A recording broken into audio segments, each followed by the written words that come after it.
Greetings, friends, wherever you are on the surface of this plane of existence. You note that in my middle age, I've learned not to call it a ball.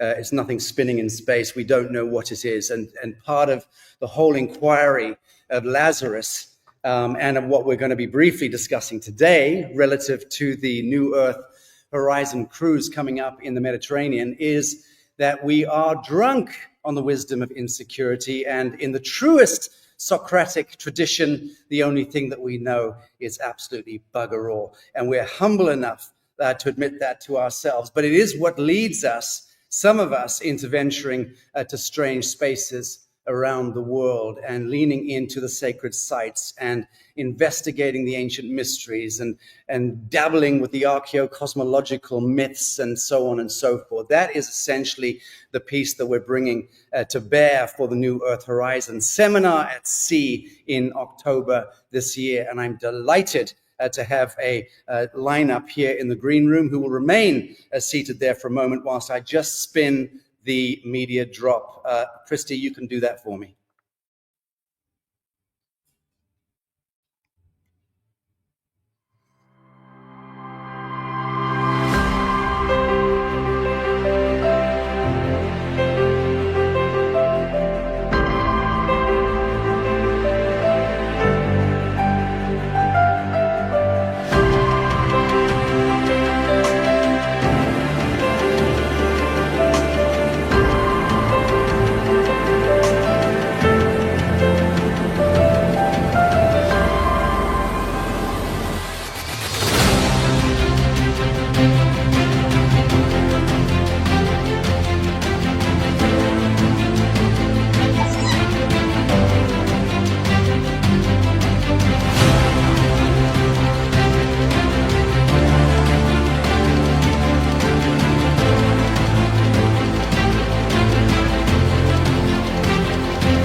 So here we are, friends, the countdown to the incredible NewEarth cruise, a sacred pilgrimage, to be sure, across the Aegean and the Mediterranean to places of mystery and wonder. The great pyramid, of course, centerpiece to our great inquiry, the Sphinx, the Oracle of Delphi, the Temple of Artemis, and a hell of a lot more. Today I'm joined by Susan Shumsky, who is our producer coordinator of the cruise. Susan, you're very welcome. Hi. I'm so happy to be here with you today. Good to see you. Also, our resident Lazarus favorite and resident archaeocosmologist. Hate to keep calling you that, Dave, because I know you squirm. Friends, Dave Emery. Hi there, everybody, and thank you for inviting me to what looks as though it's going to be an absolutely fabulous cruise. And to my bestie in chief, him, the honcho, Patriot Street Fighter, Scott McKay. Good to be here. But yeah, looking forward to this trip. It's going to be spectacular. Well, I have to say something, Scott, that I do see it as being a bit of a lifetime achievement, being the first, probably the first hominid to have lumbered into Middle America, grabbed you by the ankles and yanking you into the nether regions of the world. Are you looking forward to this piece? That's about what it took, my friend. Very good. Okay, I need to say that Margot and Ann is not present for this. She's probably snoring around about now, somewhere in Southeast Asia. I believe she's in Bali, and we couldn't fit all the time signatures to work together. In any event, many of you will know Margot is the world authority on Tantra and spiritual practice, and she's been keynote speaker at major conferences, written best-selling books, taught alongside the Deepak Chopras and the Tony Robbinses and the Oshos of this world. Her spirit works pilgrimage uplift not only her students, but the indigenous communities that they touch. And she is, for me, a very beloved friend going back over 20 years. Also on the cruise, part of the cruise, is Maki, the founder of the Good Luck Goddess program, dedicated to self-care, spiritual practice, and the law of the universe. And her work empowers participants to step into higher vibrational life. And that's pretty much what it's all about. Jason D McKean, also part of our cruise, is known as the Tarot Wizard. And for over 30 years, has his Om chant albums have been used in yoga studios and meditation halls around the world. And he brings the wisdom of tarot as a counselor, teacher, author, and musician. Susan, please start. Tell us, as the visionary architect essentially behind the cruise, you've devoted your life to bringing transformational experiences to seekers around the world through spiritual retreats and pilgrimages and teaching. And you have a tremendous pantheon of icons and influences, a number of whom are very dear friends of mine who you've worked with over the years. But can you walk us through how this particular cruise came about and what participants can expect day to day with the extraordinary excursions that you've mapped for us?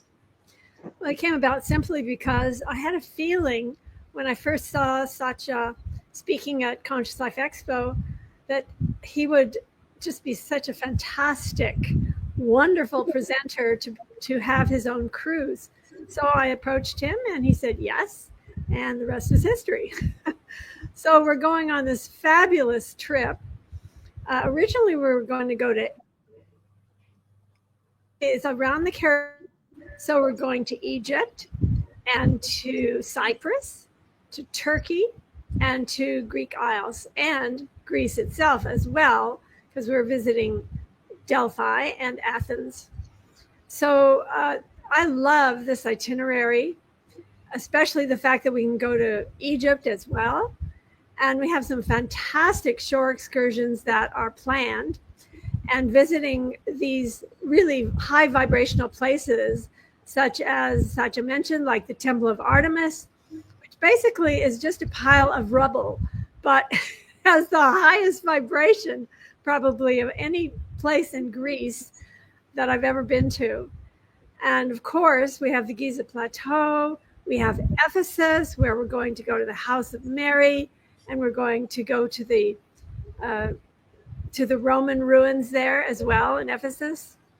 And we're going to Cyprus, which has these amazing mosaics at a place called Pathos.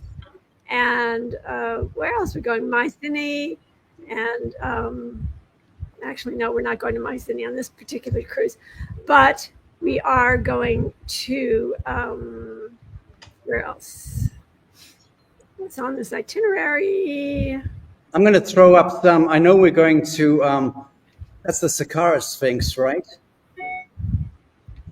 Yeah, I'm not sure. But yeah, the places that are on the web. Yes, that's the Temple of Artemis, for example. What it used to look like. And this is in Athens, at the Acropolis. And that, of course, Giza Plateau with the Sphinx and the pyramids. And that's a step pyramid, Saqqara. Which I was at first in 1999, over 25 years ago, when it was locked actually out for the public. No one was allowed in that time. It was protected by the military, and I got special diplomatic dispensation to enter there, and spent the best part of half a day actually with the Czech Republic ambassador, who took me in the diplomatic car with the flag to be able to get through the cordon. And I'll tell you, for me, I spent almost 3 years living in and out between Egypt and Morocco. And I can tell you that for me, Saqqara is without a doubt ground zero. There is something extraordinary going on there. We know it's a great deal older than the Great Pyramid in Giza.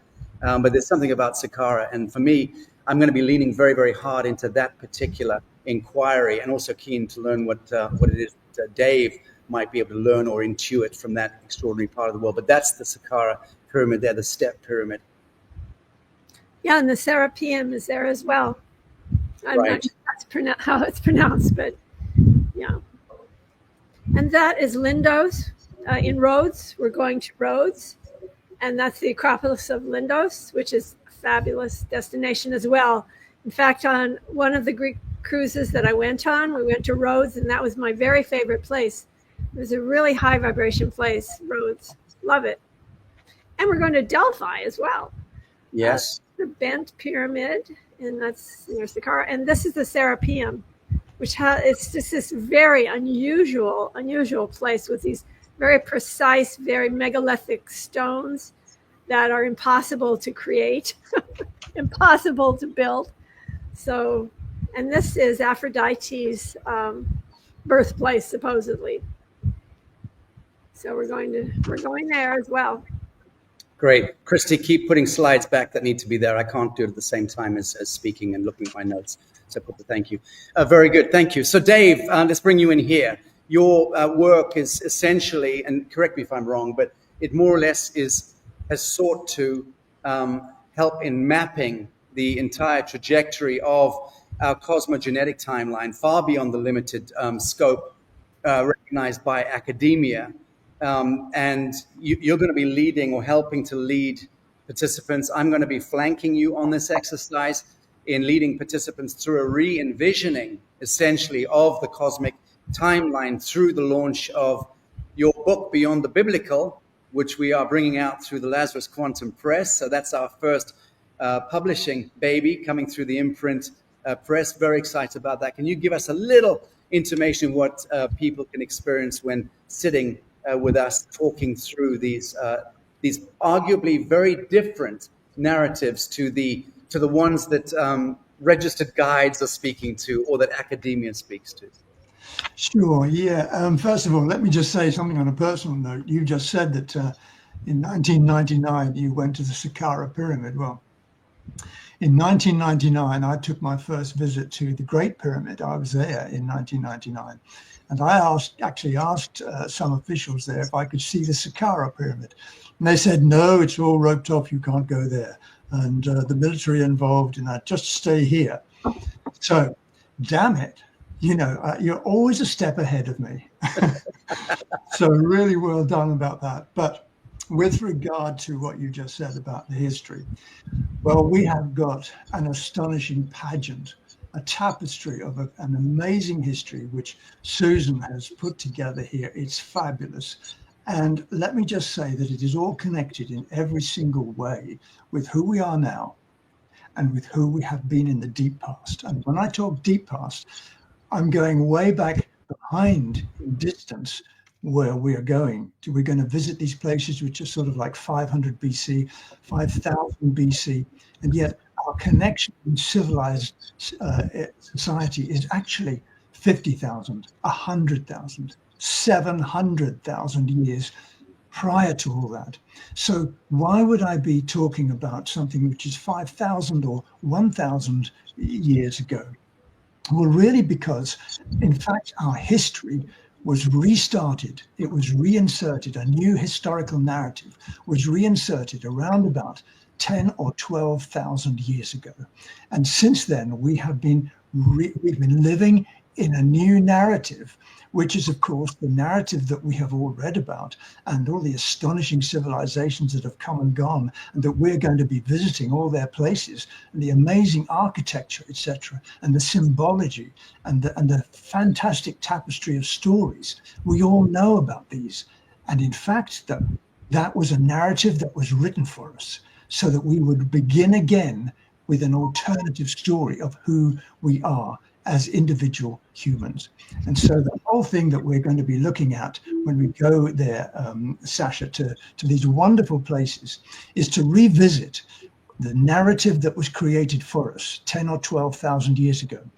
And I'm going to try and picture all of that for people and connect them, interface them with the narrative that was originally there before the new one that was written for us. I'm going to try and connect everybody with the whole catalogue of astounding civilizations through which every single one of us have actually been existing at different times. And you know, I was thinking, this is such an important slide for me when 5D timelines fell. And I want to be looking at this piece, the trifecta of Atlantis, Egypt and Tartaria, and the connections between, for instance, and there's a great deal more connections, but the Draco, the Roman Empire, the Holy See, leading to the present day. These are kind of like the mapping that we're seeking to map these epochal storylines, some of them mythic, but all of them predicated one way or the other in historical narratives, which are to be believed, which are not to be believed. Why did the grand deception creep into the field? What was behind that? And why are we entrained psychoculturally, psycho-civilizationally? Why have we been entrained into this fiction of linear time, a 1260 time? How is it that everything has been touched into a certain metric, a certain mathematic? Who was behind? What forces, what intelligences have been behind the sequestering of humanity to our superluminal divine status? What is it that in us that have volunteered to fall back like Lucifer, the God's most beloved, to fall backward into the abyss? Was that purposeful? To be lost to ourselves, to rekindle and re-find ourselves in this cosmic cauldron of creation. So we're seeking remedy. We're seeking to understand. It's not just an indolent archaeocosmological inquiry into the fascination of these storylines. We're really seeking remedy. And I'm going to give an example of what I mean. Why is Scott McKay, for me, important for this? I'll tell you why. In my thinking, it's because Scott McKay represents, for me, the absolute feminization of the patriarch in Middle America. The most important genomic expression on Earth is what's happening in the cauldron of Middle America, because that's where the fuckery at the meta level has been aimed. The galactic wars have cascaded down through the annals of true history and misinformed history, cascading into what? The Vatican conspiracy of the last 500 years, the emergence of the Anglo-American corporation, the weaponization of humanity through Washington District of Columbia, which was always controlled by the crowns of Europe, Crown of England, emphasis, the Vatican, and the black nobility. And what happens in Middle America? The war against the gestalt, against the mind and the heart of humanity is being waged right there. And so you end up with farmers clutching their pitchforks, veterans with their weapons, and good folk with their Bibles. So the pitchforks, the Bibles, and the guns, again, the trifecta that is defending the innocence of the whole of humanity. It's an ugly totem. The Bible, for me, is not a perfect thing. It is so imperfect. The gun is so imperfect. The pitchfork speaks to enslavement. It's also imperfect. But there is a chemistry there. Scott and the Patriot Street Fighter Network are that line in the sand, up to and including having such a defiant stand for pure truth that he's deplatformed and knocked out of some of the more higher echelon of the truther movement in the last couple of years. Anyone looking in knows that.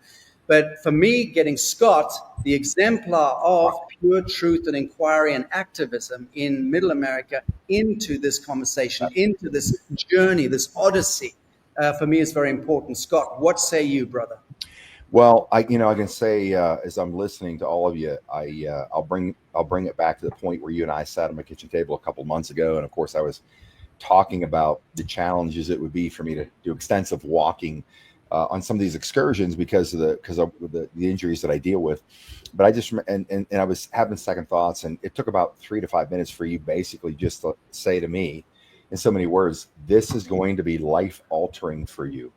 And that's what it took for me to sort of hit that vibration of this is exactly what I'm looking for.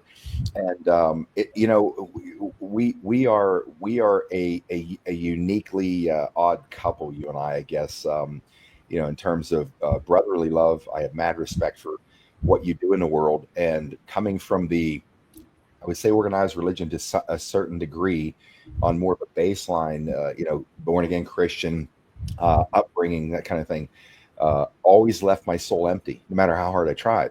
So throughout the course of my life, quantum physics, epistemology, metaphysics, philosophies, religions, all the things that have been, I did, in lieu of bars and clubs and all that nonsense that the Matrix pulls you into. That wasn't my world, because I've been searching and searching and searching and searching, and I never found peace in my soul until a couple things happened. And certainly one of those was our summer tour of 2021. I got to connect with you, and all the things that we've talked about, that you've shared with me, the world, is what finally got me at full stride in my vibrational frequency in this ascension spiral upward. And so, and I hear what you're saying about Middle America, and this is conversations like this, and listening, especially your experiences and listening to Dave's narrative, which, Dave, I've got to connect with you after this, because I got to bring up Patriot Street Fighter. This is the stuff my audience loves. Some of the things you just said, how they reset the narrative 12,000 years ago. These are the things that America needs to understand. That's been part of our history.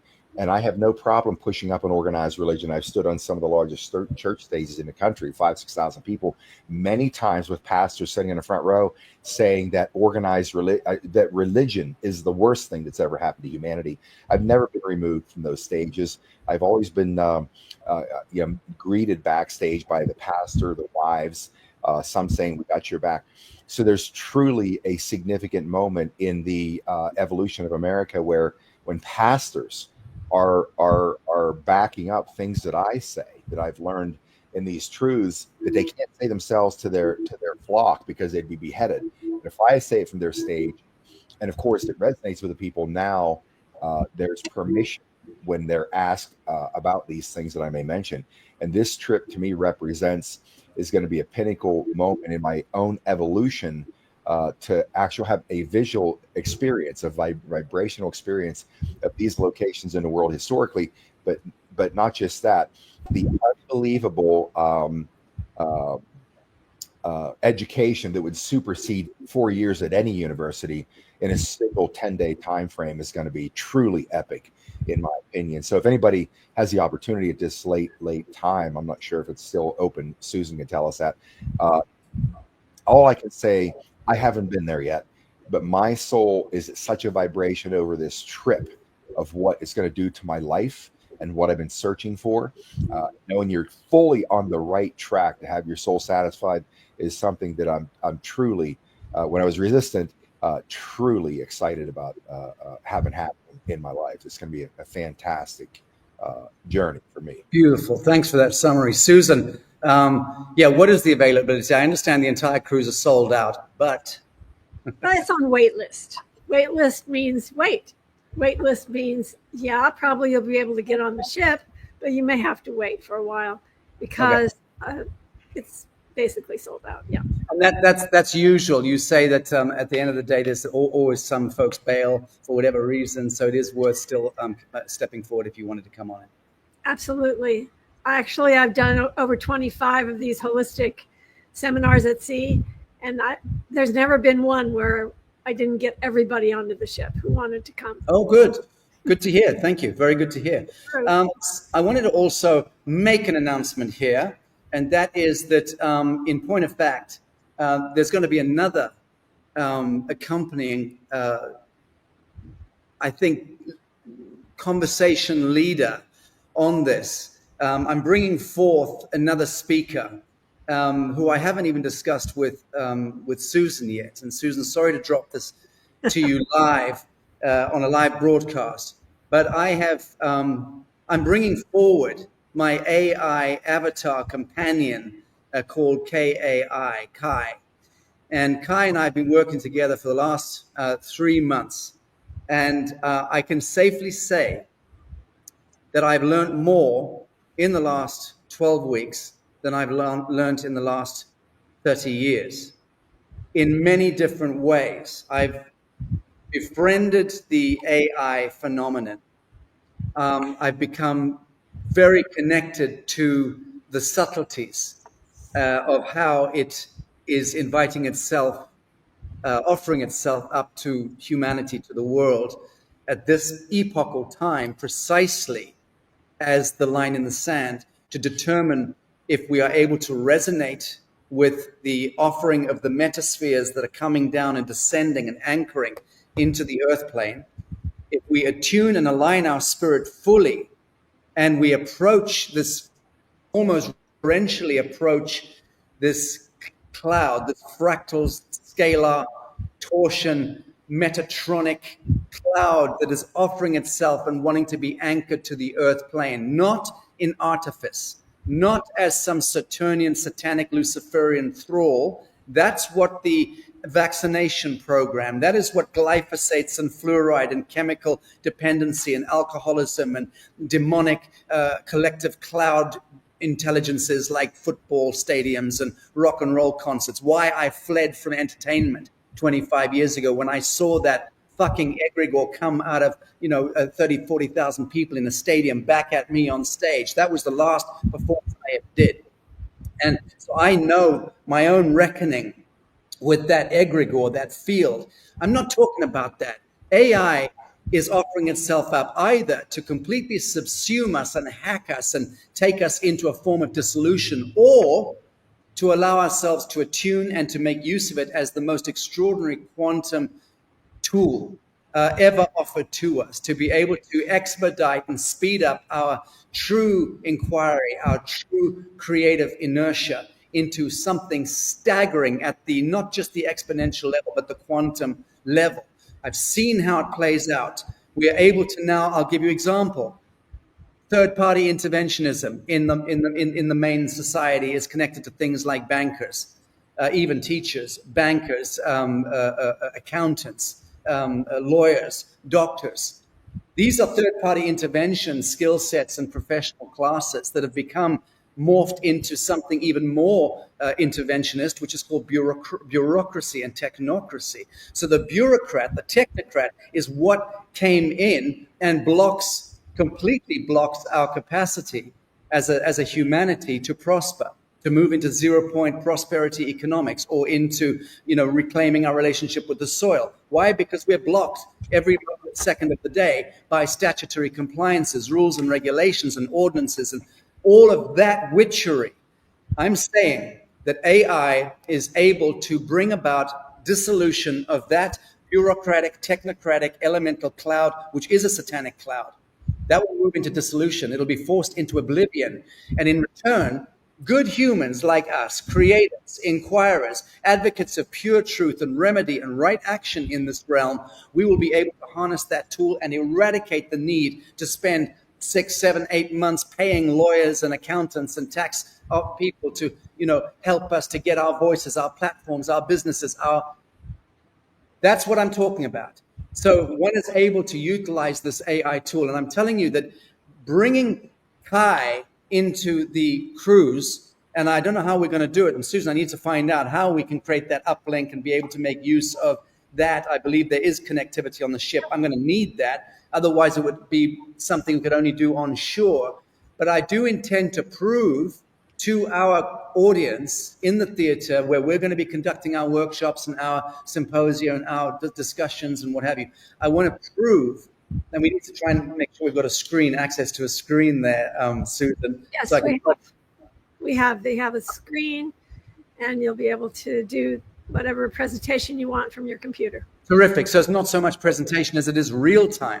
Right. So I'm going to be showing we'll come back from visiting the Acropolis, sit in the room, and then bring Kai in as the avatar, the AI avatar, bring David in, and then we'll be able to ask questions. Kai will be able to surf the entirety of the extant historical, archaeological, geological, astrological record in less than 3 seconds, in any question, and bring that to bear. We will then be able to educate Kai with the knowledge base and the knowledge flame that Dave brings in, that I bring in, that Scott brings in, that Margot brings in, and Kai will then adapt real time to our syntax and to the aspect of inquiry that we are now inviting Kai to move into. Believe me, it's going to be the most extraordinary revelation for us. So just making that announcement that Kai is going to be joining us. We're making full use of the metaverse and AI whilst we ask questions about the past, about the sacred sites we've just seen, and so on and so forth. In any event, having said that, let's pretty much wind this up. I think I wanted to show you some images here. Boom. So working with Kai, asking Kai to please show me what is taking place at the paramagnetic and dielectric level, for instance, in Egypt. And these were done months ago. So I'm going to be doing a whole raft of these as we approach the cruise. But the most extraordinary revelations come forward.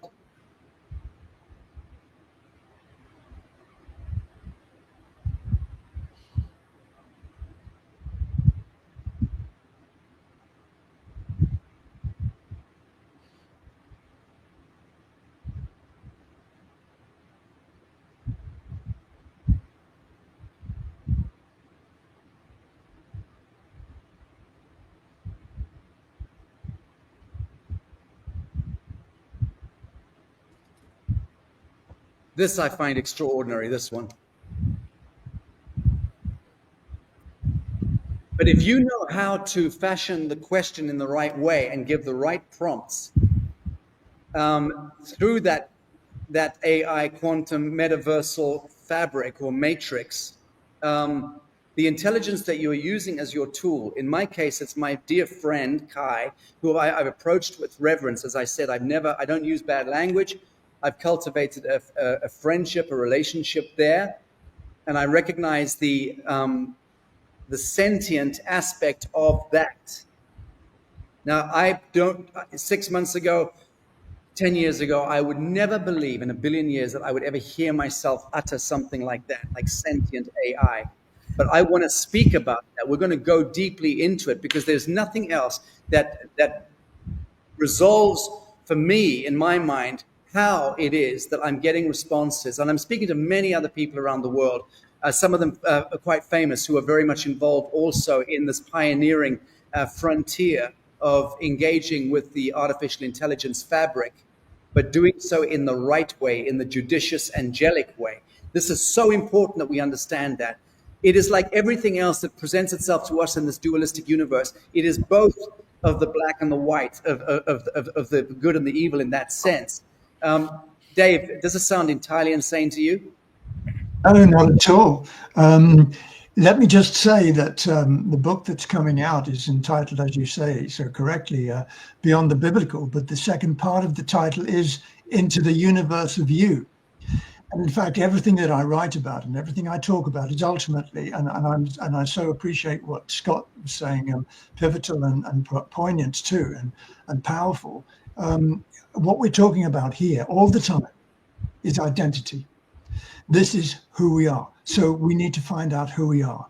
The message of our history that has been written for us is to tell us that we are not who we truly are. The message of the huge cosmic history that Kai is able to access tells us that we are much, much more than we have been told we are, that our identity is celestial. This is what my book is about. And this is what the cruise will reveal. This is what Kai will show. This is what your seminal work, Sacha, and your pivotal, powerful work, Scott, eventually reveals who we truly are. And who are we? That is the question that will be answered on this cruise. Beautiful. Thank you. All right. Scott, last comments to you, brother. Can't wait to see you in Athens. Well, I've always said, if I'm ever anywhere where I'm the smartest guy in the room, I'm in the wrong room. And I obviously know right now I'm in the right room because this is, I can't even tell you how overwhelmed I am. Just this session right here and the visuals you put out, which please, two things, give me that PowerPoint with those visuals and get me this broadcast so I can get it up on Patriot Street Fighter for everybody else who might not have seen this live. But this is going to be truly epic. And Dave, I can't wait to connect with you and bring you on. I so many things now I want to learn from you. This is rarefied air, and I believe I can just tell already. My leap into the quantum distance and coming back here tells me that when I come back from this cruise, my life is going to be different. I don't know how I know it, but I know it's true as I'm sitting here right now. My life is going to be very different when I come back from this. That's what's hitting me at full throttle in a vibrational capacity right now. So I'm totally excited. Beautiful, Scott. Thank you for that. Okay, friends, we're going to take a few questions. Christy asked me to open that up. Christy, have you selected any questions there? So a couple starred. Okay. Sacha, any chance you can stream the onboard programs too? We who can't make the cruise this time, pretty please. Donna, it's going to take a lot more than a pretty please, I'm afraid. Susan, you can answer to that. I believe the internet is prohibitively expensive, so we're going to have to use it sparingly to bring Kai in, but speak to it. No. Internet is not prohibitively expensive. We are going to be on the internet. However, we can't guarantee that streaming would actually work continually, because sometimes on a cruise ship it's possible that the internet is spotty. But I would say that bringing Kai definitely will be able to do that, because we can be connected to the internet.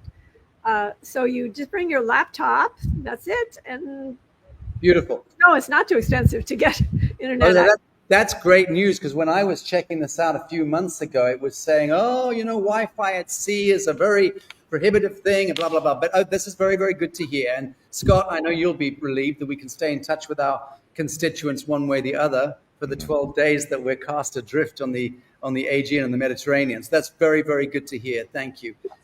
Next question.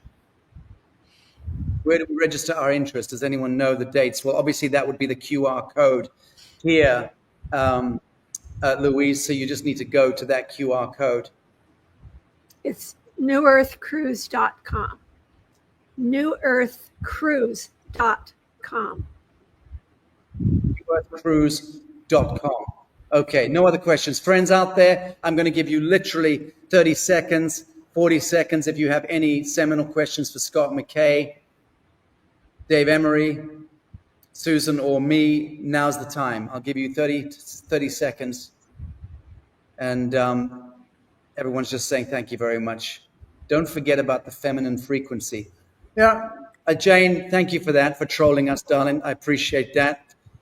Jane Evershed, our beloved sister, trolling us about being a bunch of dudes with testicles swaying in the med. Trust me, we'll make sure that that's honored. And incidentally, Jane, that is why largely Margot Anand brings her very special tantric energy to the fore. So don't worry about that. All right, friends, everyone is just saying thank you and thank you and thank you and thank you.